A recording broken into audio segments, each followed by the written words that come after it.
Jake Morrison woke up slowly, his mind swimming to the fog of deep sleep. Something felt wrong. Very wrong. There was weight on his chest, and a strange humming sound filled his small apartment bedroom. His eyes snapped open.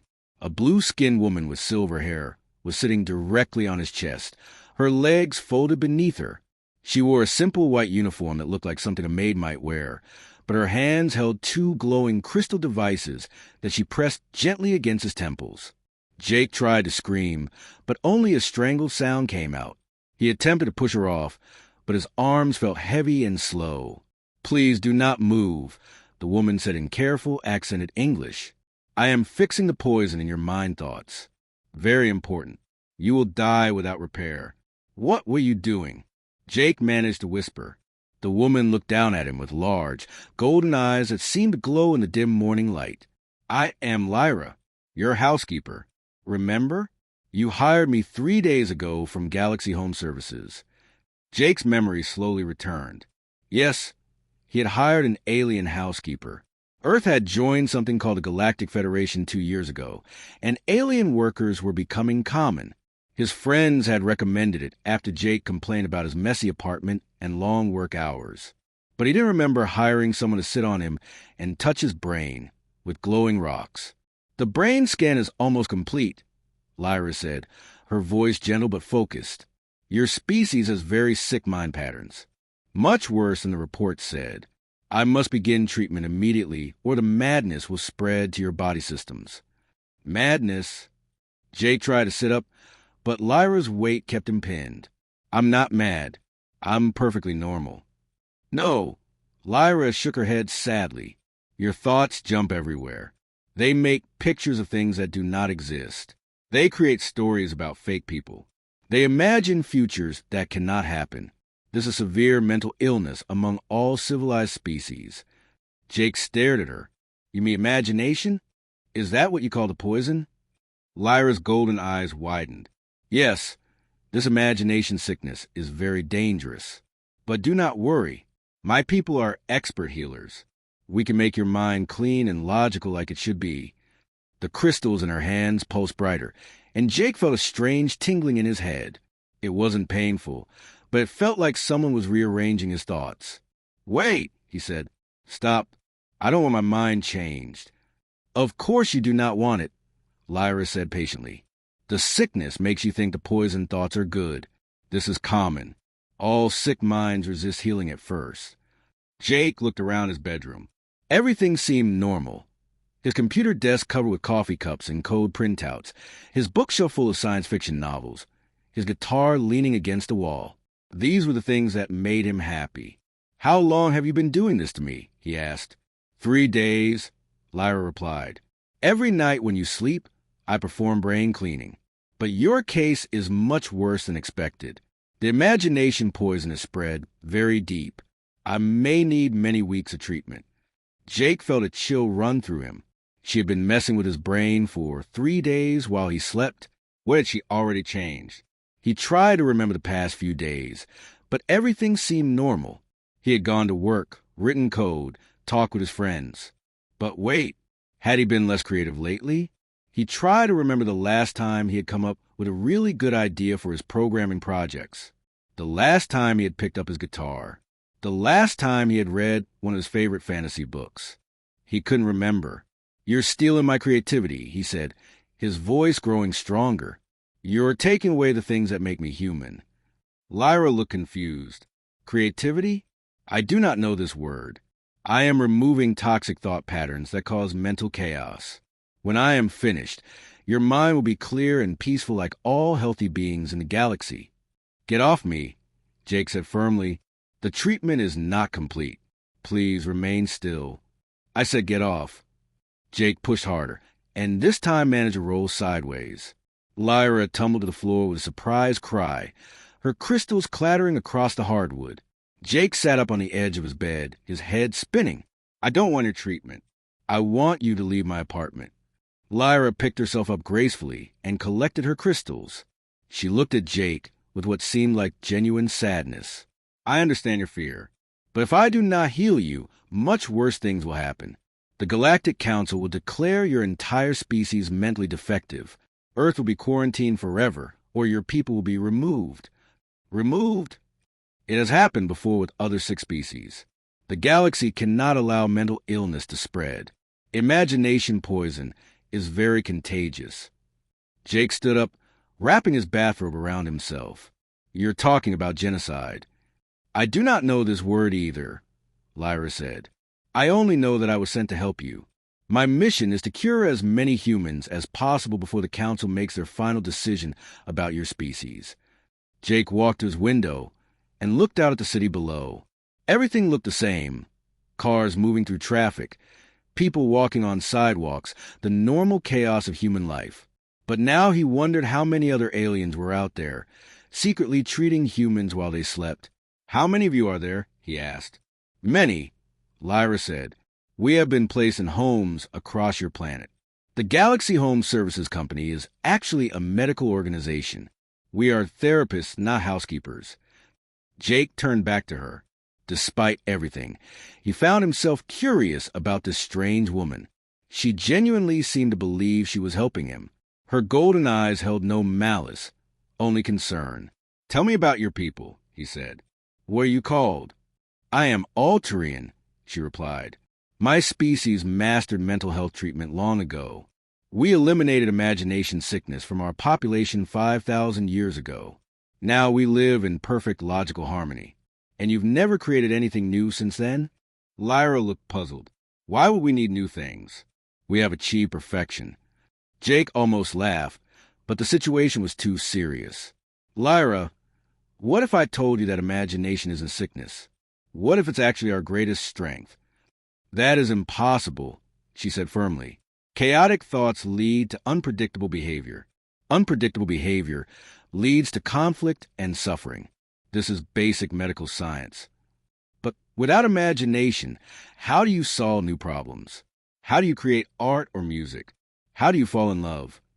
Love. Lyra repeated the word carefully. Another concept I do not know.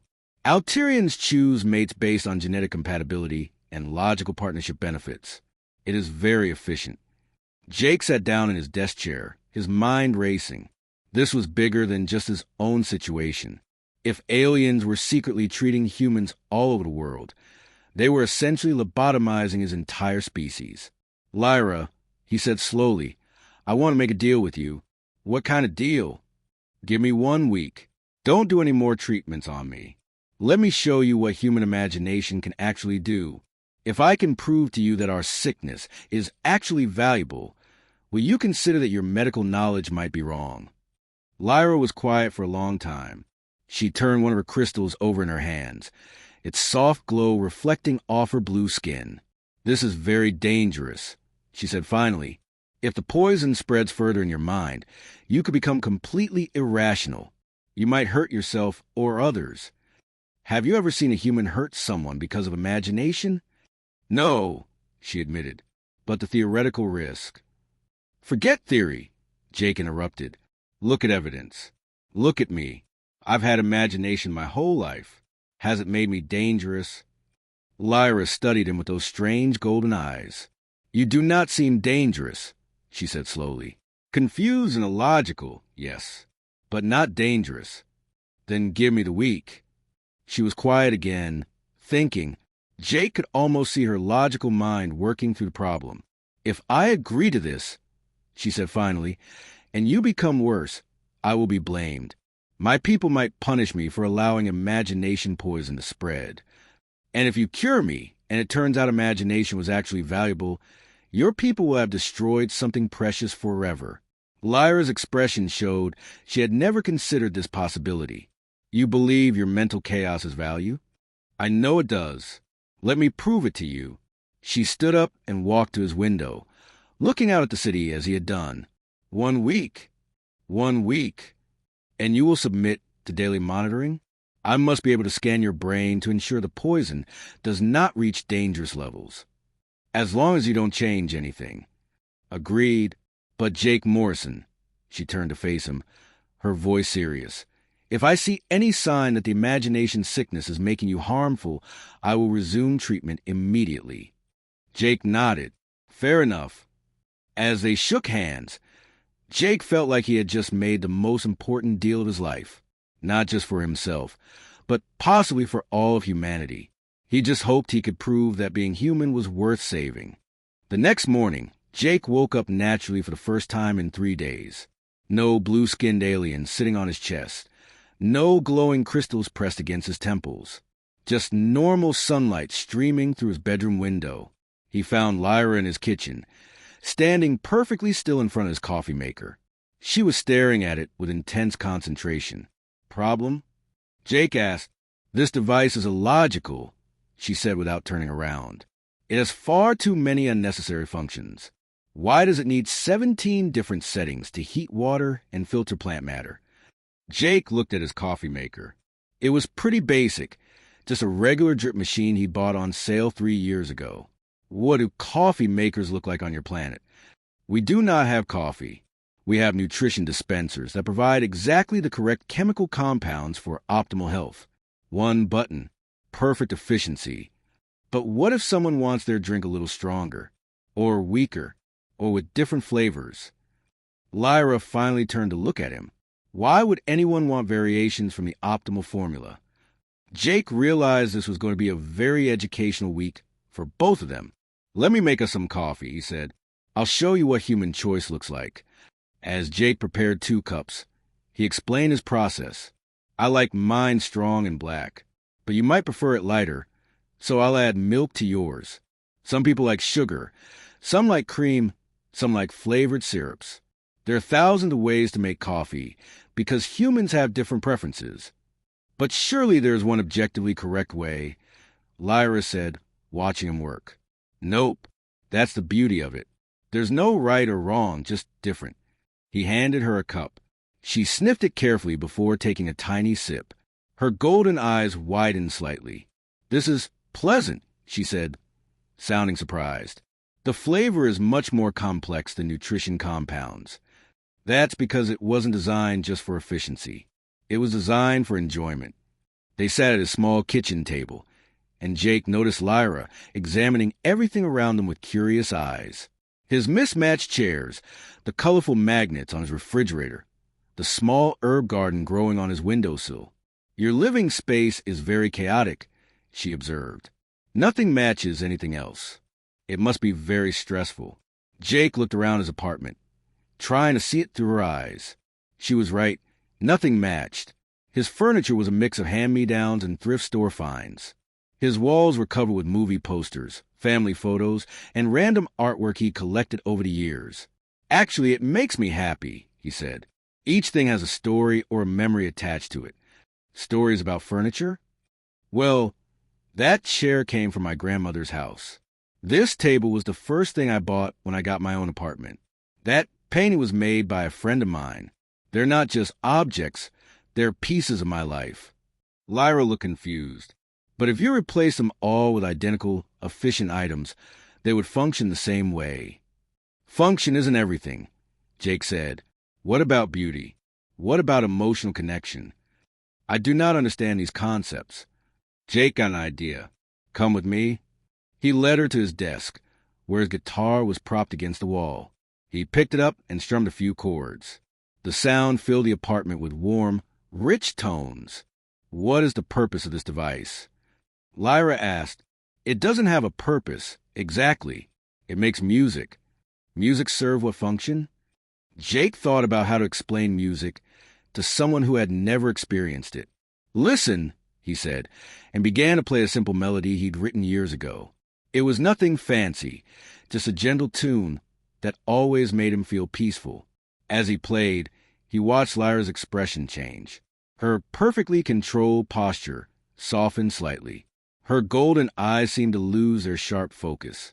When he finished, she was quiet for a long moment. I felt something, she said slowly. The sounds created sensations that were not physical. Is this normal? Very normal. That's what music does. It creates emotions. Emotions are inefficient, Lyra said, but her voice lacked its usual certainty. Maybe, but they're also what make life worth living.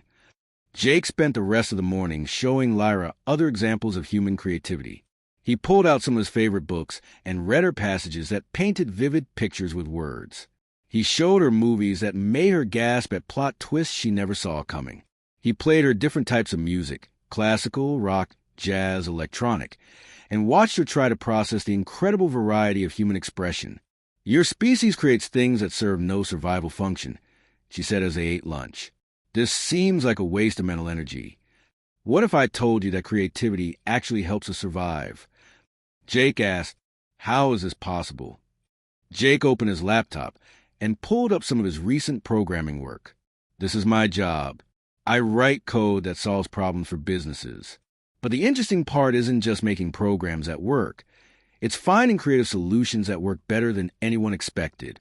He showed her a project he'd completed the month before. The client wanted a simple inventory system, but I imagined what it would be like if the system could predict when they run out of items before it actually happened. So I built in predictive algorithms that save them thousands of dollars every month. Lyra leaned in to examine the code on his screen. "You added functions that were not requested?" "Because I could imagine how to make it better. That's what imagination does. It lets us see possibilities that don't exist yet." "But how did you know these possibilities would be useful?" "I didn't. That's the risk of imagination. Sometimes ideas don't work. But when they do work, they can change everything." Jake spent the afternoon showing Lyra examples of human innovation. He pulled up news articles about recent scientific discoveries, new inventions, breakthrough medical treatments. In every case, the advances came not from logical step-by-step progress, but from creative leaps that nobody had thought to make before. "A scientist imagined what would happen if you could edit genes like text in a document," he explained, showing her an article about CRISPR technology. "Another person imagined computers that could learn the way human brains do and created artificial intelligence. Someone else imagined people flying through the air and invented airplanes. These were all imagination first. Every single one started with someone asking, 'What if?' and then imagining an answer that didn't exist yet." As the day went on, Jake noticed Lyra becoming more and more thoughtful. She asked fewer questions about function and efficiency, and more questions about how humans came up with their ideas. That evening, she performed her daily brain scan as promised. Jake lay still while she held her crystals near his head, watching the soft glow reflect patterns across the ceiling. "The imagination patterns are very strong today," she said quietly. "Much stronger than yesterday." "Is that bad?" "According to my training, yes. Your mind should be becoming more logical as the poison fades. Instead, the chaotic patterns are growing." "But do I seem more dangerous to you?" Lyra was quiet for a moment. "No," she admitted. "You seem more alive." After she finished the scan, they sat together on Jake's couch. Jake had put on some quiet background music, and Lyra seemed to be listening to it with the same focus she usually reserved for medical procedures. "I contacted my supervisor today," she said suddenly. Jake felt his stomach drop. "Dr. Vex?" "Yes." "I told him about our agreement. He was not pleased." "What did he say?" "He said that allowing imagination poison to spread is dangerous to galactic stability. He reminded me that 3 other species have been removed for refusing treatment of mental disorders." Jake felt cold. "Removed?" "Their planets were declared unsuitable for civilization. The inhabitants were relocated to reservation worlds where they could not contaminate other species with their chaotic thinking." "That's not treatment," Jake said. "That's imprisonment. Dr. Vex says it is merciful. The alternative is complete elimination." They sat in silence for a while. Jake watched Lyra's face in the soft light from his apartment windows. She looked troubled in a way he hadn't seen before. "Lyra," he said finally, "what would happen if you reported back that humans can't be cured?" Dr. Vex would send a full medical team to evaluate the situation. If they confirmed that imagination poison was too advanced to treat, they would recommend immediate planetary quarantine. "And if you reported that humans don't need to be cured?" "That is impossible. Mental chaos cannot be healthy." "But what if it could be?" Lyra turned to look at him directly. "If imagination sickness could somehow be proven beneficial, it would change everything we know about mental health. It would mean my people have been wrong for thousands of years. Would that be so terrible? It would mean we destroyed other species that might have had value. It would mean we damaged our own people by removing their creativity. It would mean, she paused, her voice growing softer. It would mean we had been committing terrible crimes while believing we were doing good. Jake reached out and gently took her hand. Her blue skin was warm and soft, very human-like despite its unusual color. Sometimes the hardest thing to do is admit we were wrong, he said. But it's also the most important thing. Lyra looked down at their joined hands. Is this what you call emotional connection? Part of it. It is not logical. You gain no survival advantage from touching me. No, but it feels good. It makes me happy. And I think it makes you happy too. Lyra was quiet for a long time, considering this. Dr. Vex would say happiness is a malfunction of brain chemistry. What do you say? She squeezed his hand gently. I say, Dr. Vex has never listened to music. Jake woke up on the fourth day to find Lyra already awake, sitting cross-legged on his living room floor with her scanning crystals arranged in a circle around her. She was perfectly still, her eyes closed, but he could see the crystals pulsing with soft light. What are you doing? He asked quietly. Scanning myself, she replied without opening her eyes. Something is happening to my brain patterns. I need to understand what. Jake sat down across from her, careful not to disturb the crystal arrangement. What kind of changes? New neural pathways are forming, connections that were not there before. My thoughts are becoming. She paused, searching for words. Less organized. Is that bad? Lyra opened her golden eyes and looked at him. I do not know. Yesterday, I found myself wondering what it would be like to paint a picture of the sunset. Alterians do not paint pictures. We do not wonder about things that serve no purpose. Jake smiled. Sounds like you're developing imagination. That should be impossible. My people eliminated imagination sickness long ago. We cannot catch it from other species. What if it's not a sickness? Jake asked, what if it's more like a natural ability that you've been suppressing? Lyra gathered her crystals and stood up gracefully. Show me more human creativity today. I need to understand what is happening to me. Jake had planned for this. He'd spent the previous evening researching examples of human innovation that had solved problems other species might face. His goal was to show Lyra that imagination wasn't just fun and games. It was a practical tool for survival and advancement. Let's start with something big, he said, opening his laptop. Space travel. He pulled up images and videos of rockets, space stations, and Mars rovers. 200 years ago, humans looked up at the stars and imagined visiting them. Everyone said it was impossible, but we kept imagining, and eventually we figured out how to make it real. Other species achieved space travel through logical technological progression, Lyra said. How long did it take them? Most civilizations developed space capability within 50,000 years of achieving basic tool use. Jake stared at her. Humans went from inventing the wheel to walking on the moon in about 6,000 years. Lyra was quiet, processing this information. That is unusually rapid, because we didn't wait for logical progression. We imagined the end result first, then worked backward to figure out how to achieve it. Jake showed her more examples. Humans had developed computers, medicine, and communication technology at rates that apparently astounded galactic civilization. What took other species millennia to develop through careful, logical research, humans had achieved in decades through creative leaps and intuitive breakthroughs. Your species seems to solve problems by guessing the answer first, then proving the guess correct, Lyra observed. Pretty much. We call it intuition.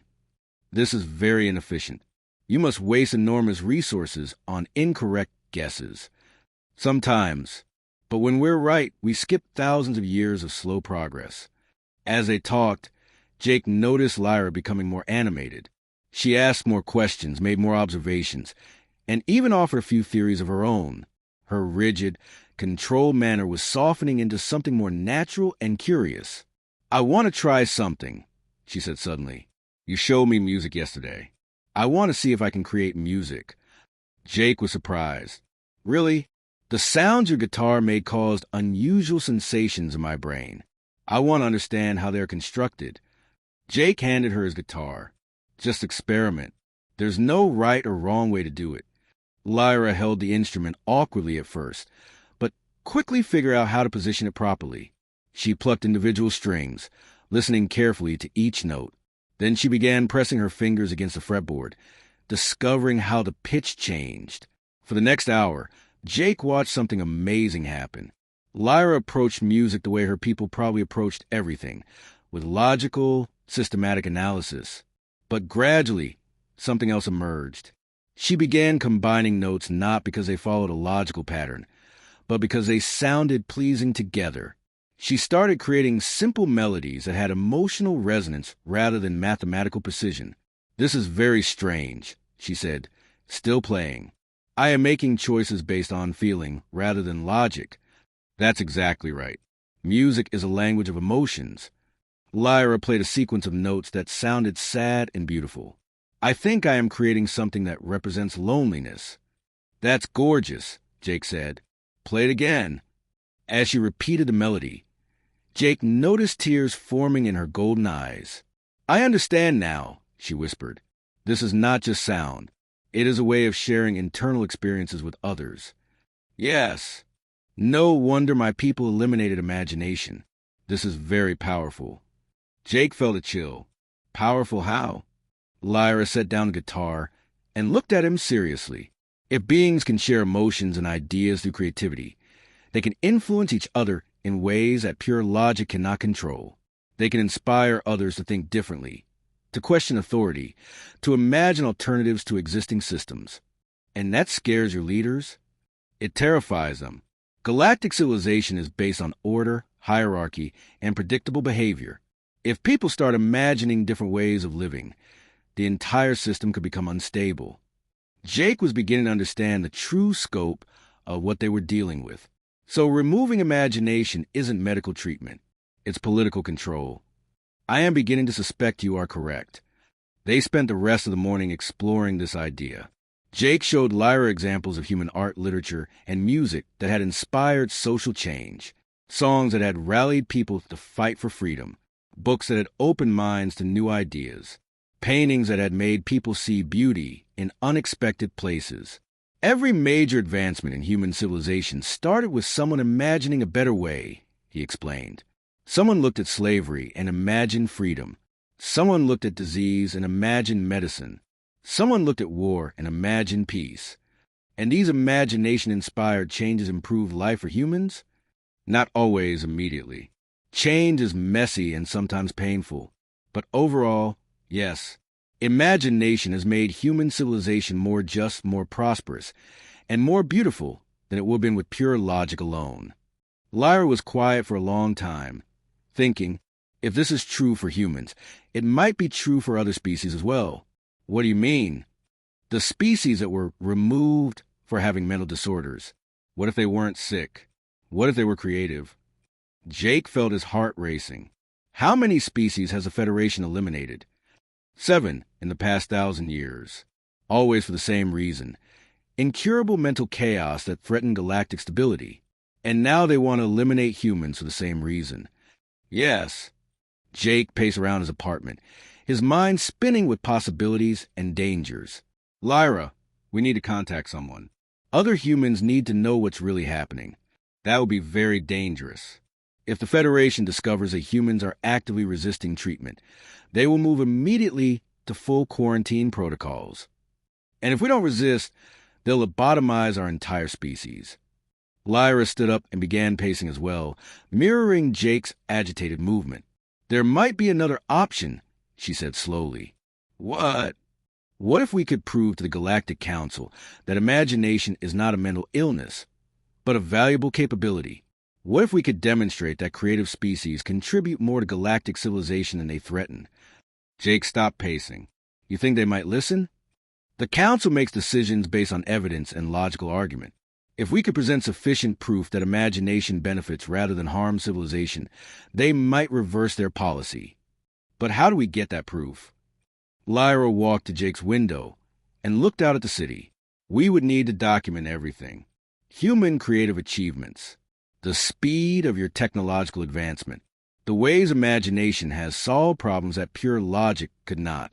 And most importantly, She turned back to him with a look of determination that seemed very human-like. "We would need to prove that I, an Alterian, can regain imagination without becoming dangerous or unstable. If I can demonstrate that creativity enhances rather than diminishes my mental capacity, it would challenge everything my people believe about brain health." Jake felt a surge of hope, quickly followed by fear. "That's incredibly risky for you. If your people find out you're deliberately developing imagination, they'll probably consider you infected and dangerous." "Yes," Lyra agreed. "They will likely try to cure me forcibly or remove me entirely. So why would you take that risk?" Lyra looked at him with those strange, beautiful golden eyes that were becoming more expressive every day. "Because I am beginning to understand what you meant about emotional connection. The thought of your people losing their creativity fills me with sadness. Yes, sadness. And the thought of working with you to save them fills me with hope." Jake crossed the room and took her hands in his. "You're learning to feel. It is terrifying and wonderful at the same time. Is this normal for humans?" "Very normal. Welcome to the human experience, Lyra." She smiled then, a real, genuine smile that transformed her entire face. "I think I begin to understand why you call imagination a gift rather than a curse." As they stood there holding hands, Jake realized their relationship had shifted into something deeper than just human and alien or patient and doctor.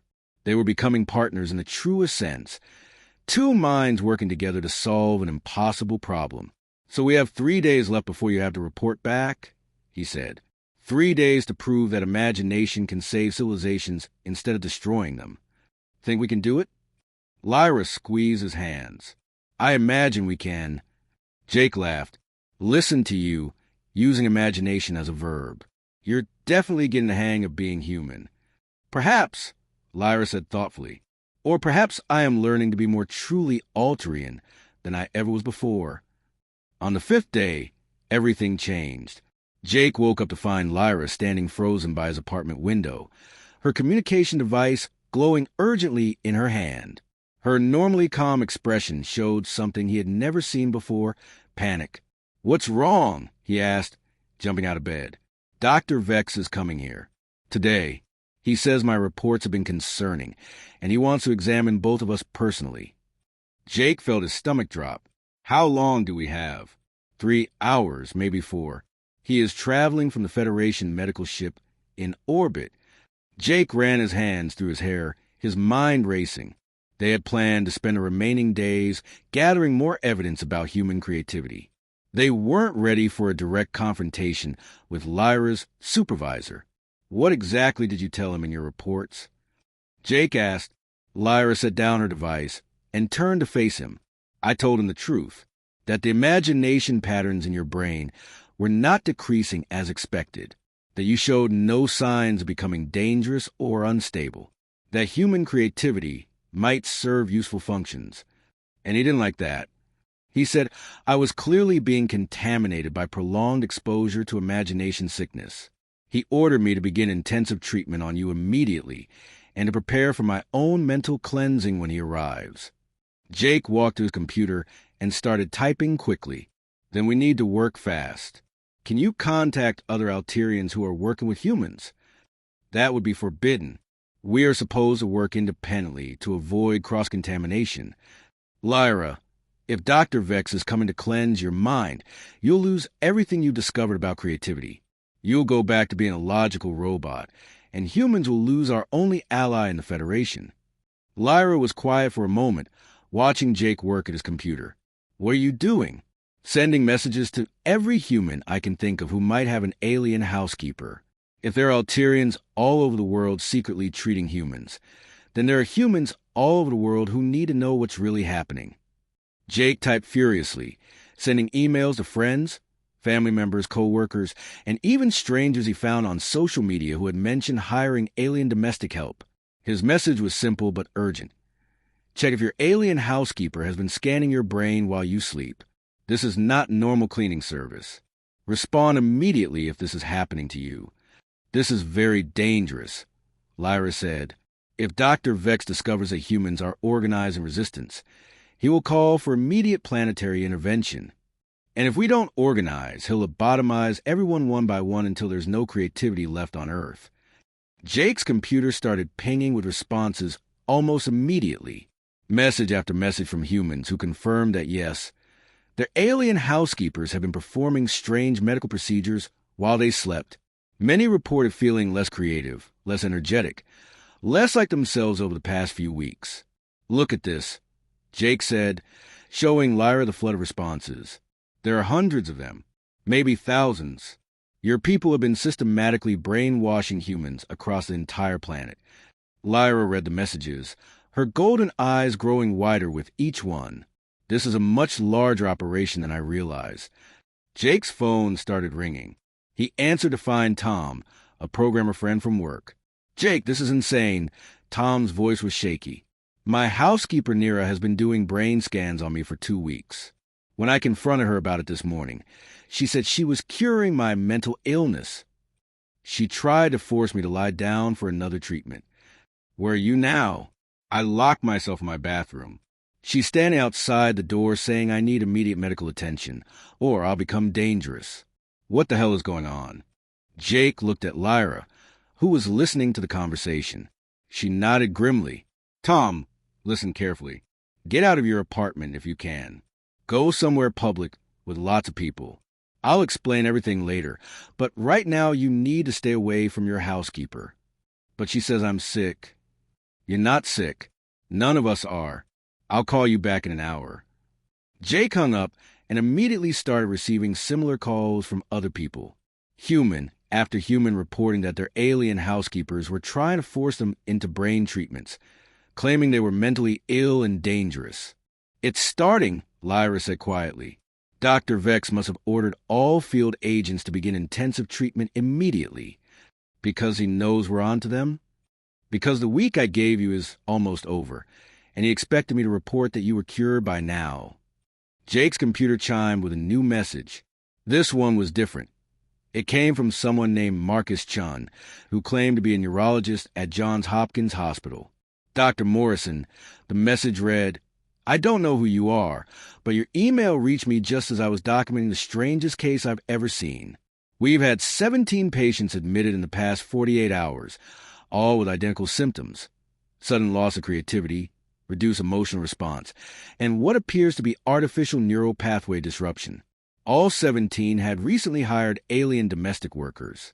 I think we're dealing with something much bigger than individual medical cases. Please contact me immediately. Jake showed the message to Lyra. A human doctor has noticed a pattern. This is escalating very quickly, she said. If human medical professionals become involved, the Federation would declare a full contamination emergency. Jake was about to respond when his apartment door chimed. They both froze. Dr. Vex, Jake whispered. Lyra checked her communication device. No, he should not be here for 2 more hours. Jake crept to his door and looked through the peephole.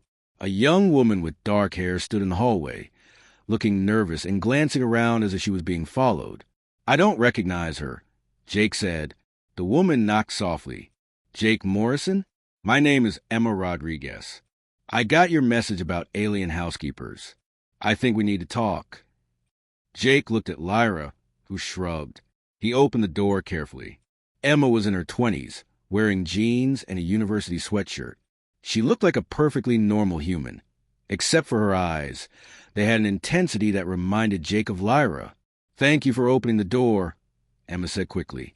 I know this sounds crazy, but I think my roommate is an alien who's been messing with my brain, and your email was the first thing that made me realize I wasn't going insane. Jake led her into the apartment. Emma stopped short when she saw Lyra. You're one of them, Emma said, backing toward the door. Wait, Jake said. Lyra is different.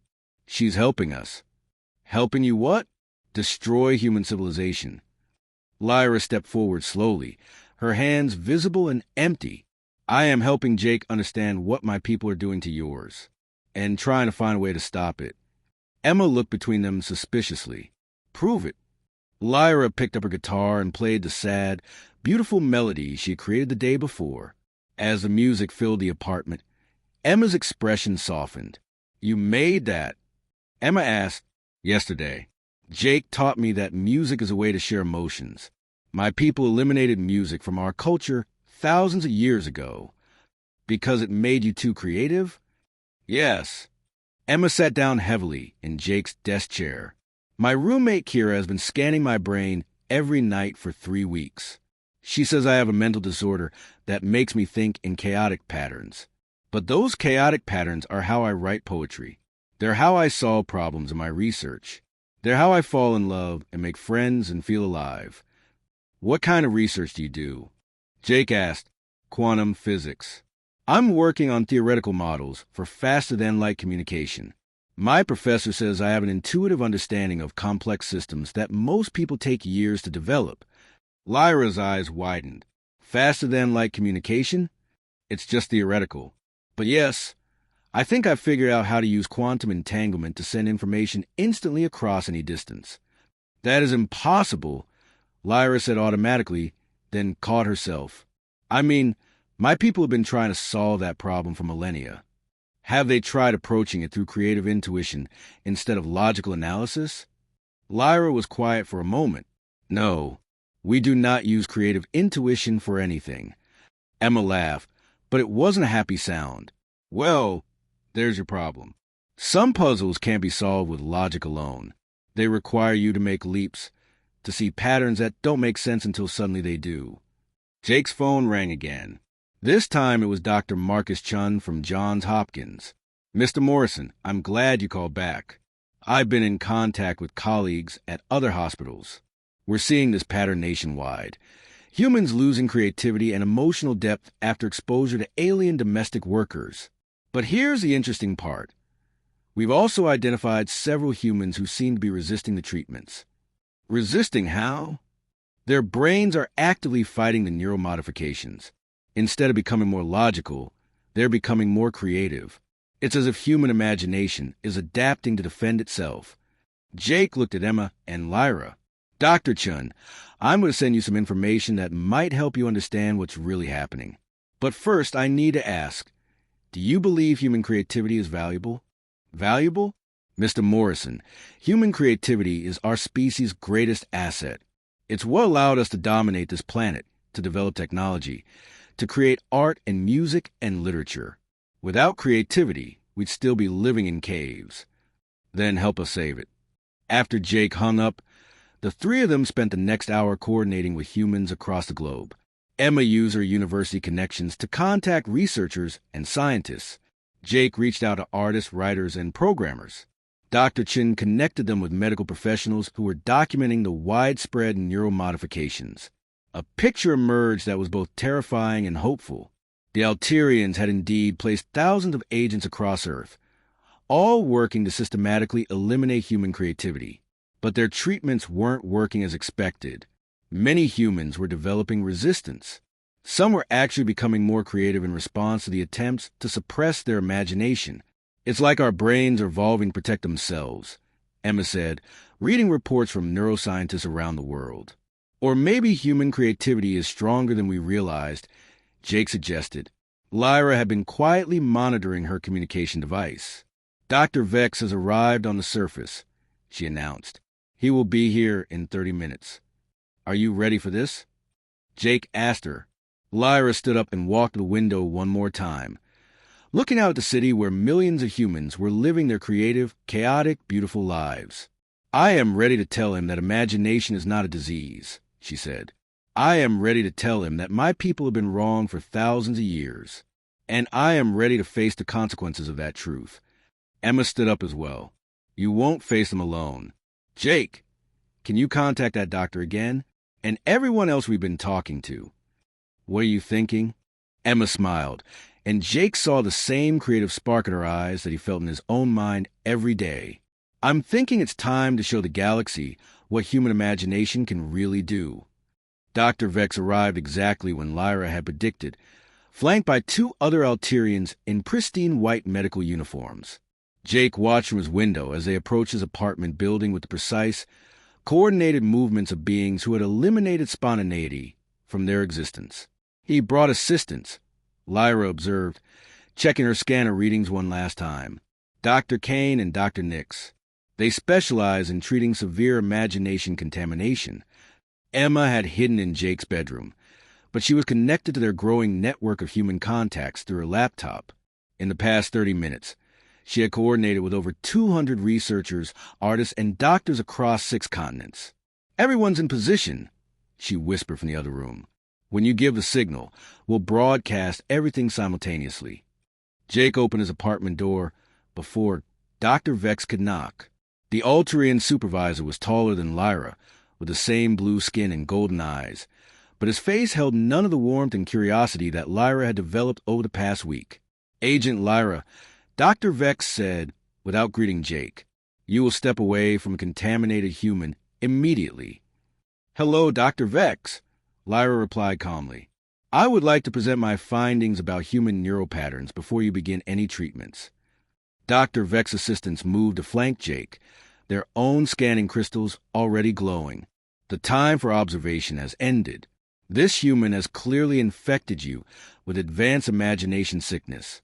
Dr. Kane will treat the human, while Dr. Nix begins your neural cleansing." "Actually," Jake said, "I think you should hear what Lyra has discovered. It might change your understanding of human cognition." Dr. Vex looked at Jake with the same expression someone might use to observe an interesting but dangerous animal. "Humans do not participate in medical consultations. Please remain silent while we work." "I'm afraid I can't do that," Jake said, "because you're not actually doctors, and this isn't actually medical treatment." The 3 Alterians froze. "Explain," Dr. Vex said sharply. Lyra stepped forward. "Dr. Vex, over the past week, I have observed that human imagination serves critical survival and advancement functions.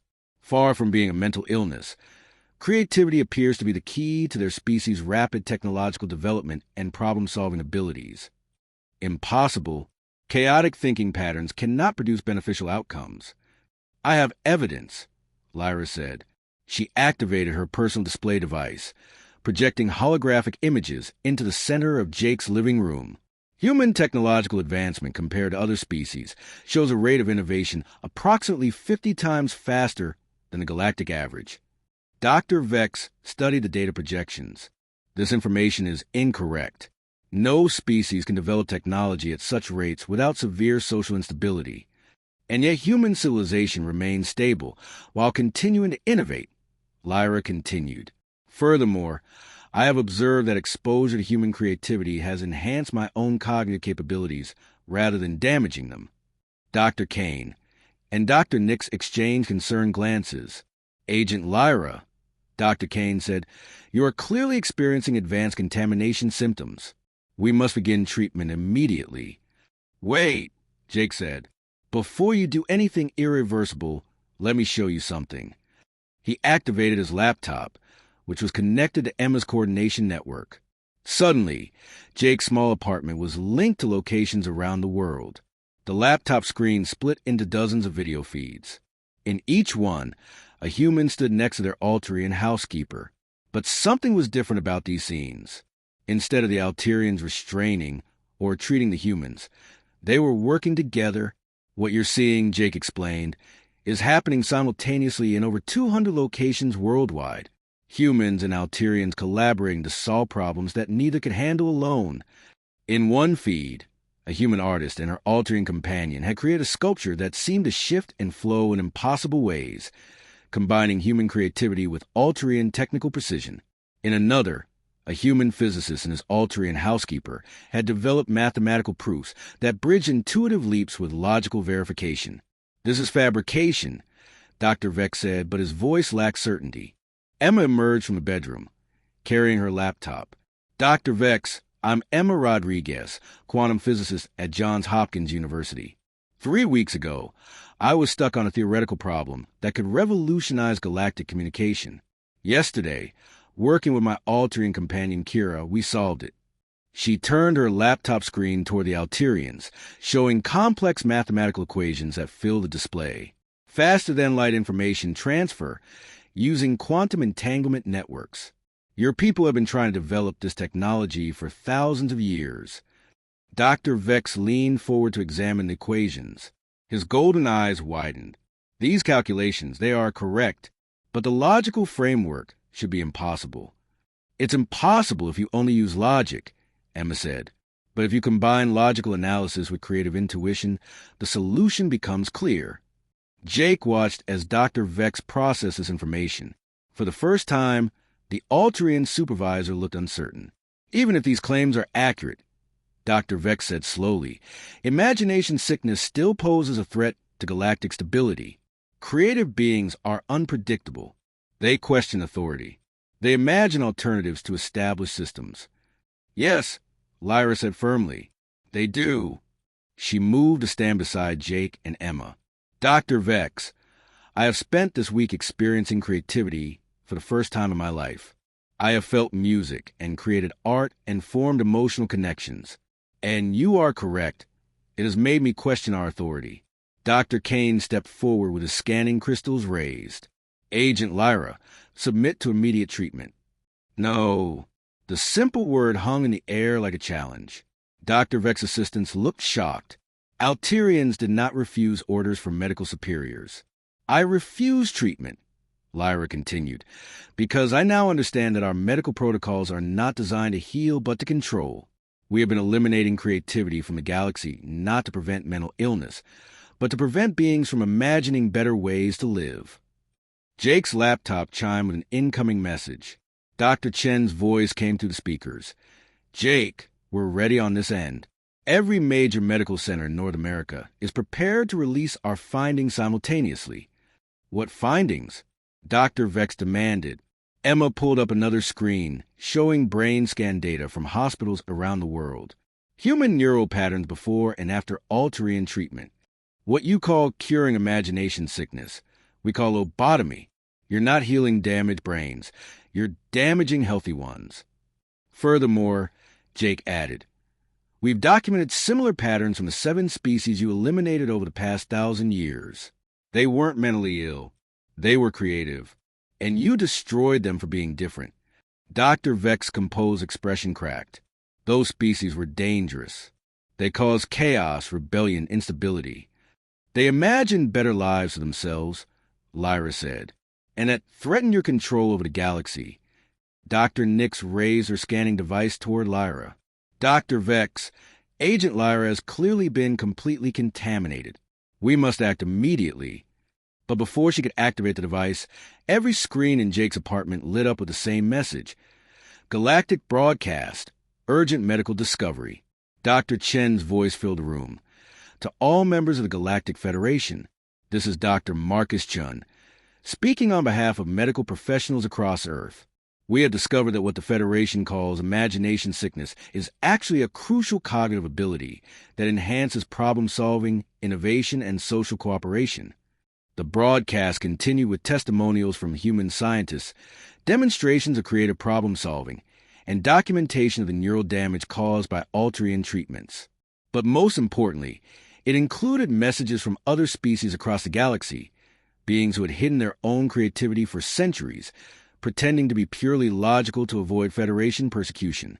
We are not alone, a voice said from Jake's speakers. It belonged to a member of the Zentari species, who had supposedly been successfully treated for imagination sickness decades ago. Many of us retain our creativity in secret, afraid to reveal our true nature. But seeing humans stand up for their right to imagine, we find the courage to stand with them.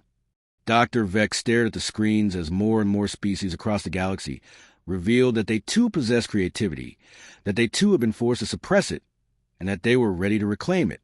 This is not possible, he whispered. Lyra placed her hand gently on her supervisor's arm. Dr. Vex, creativity is not a disease. It is a gift that connects all intelligent life. We have spent thousands of years trying to eliminate something beautiful and necessary. Jake watched as the rigid Alterian medical leader struggled with concepts that challenged everything he had believed. But the chaos, the unpredictability, can coexist with order, Emma said. Structure and creativity aren't opposites. They're partners. The best solutions come from combining logical thinking with imaginative leaps. Dr. Kane and Dr. Nix lowered their scanning devices. Dr. Vex. Dr. Kane said quietly, if this information is accurate, we have caused immeasurable harm. We have eliminated entire civilizations, Dr. Nix added, based on incorrect medical assumptions. Jake's laptop chimed again. This time, the message came from the Galactic Council itself. Emergency session called to review Federation medical policies regarding neurodiversity.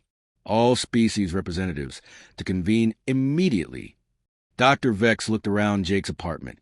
At the screen showing global cooperation between humans and Alterians, at the data proving creativity's value, at Lyra standing confidently beside her human friends. "What have we done?" he whispered. Lyra stepped forward and embraced her supervisor, the first purely emotional gesture Jake had seen between two Alterians. "We made a mistake. Dr. Vex. But mistakes can be corrected, damage can be healed, and creativity can be restored." "How?" Emma smiled. "We imagined a better future, and then we worked together to build it." Jake looked around his apartment, which had somehow become the center of a galactic revolution. Humans and aliens working together, logic and creativity in harmony. The kind of future that could only be achieved by beings who dared to dream of something better than what already existed.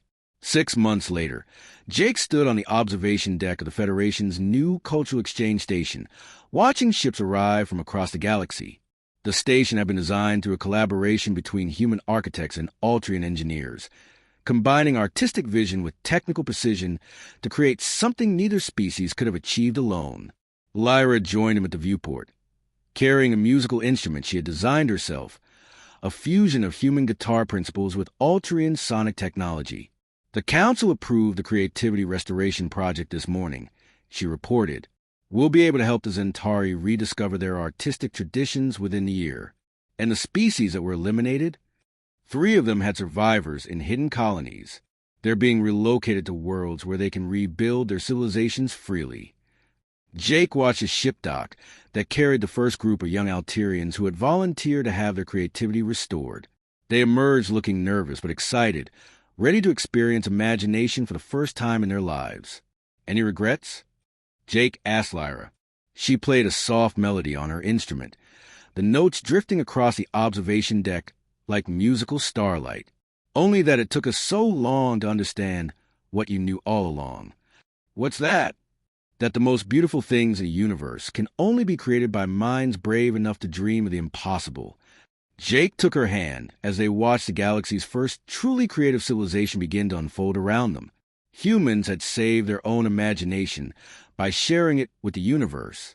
And in return, the universe had become a place where every species could contribute their own unique vision to the endless art of existence. The revolution had succeeded not through conquest or force, but through the simple act of proving that creativity was too beautiful to destroy. And that, Jake thought, was the most human victory of all.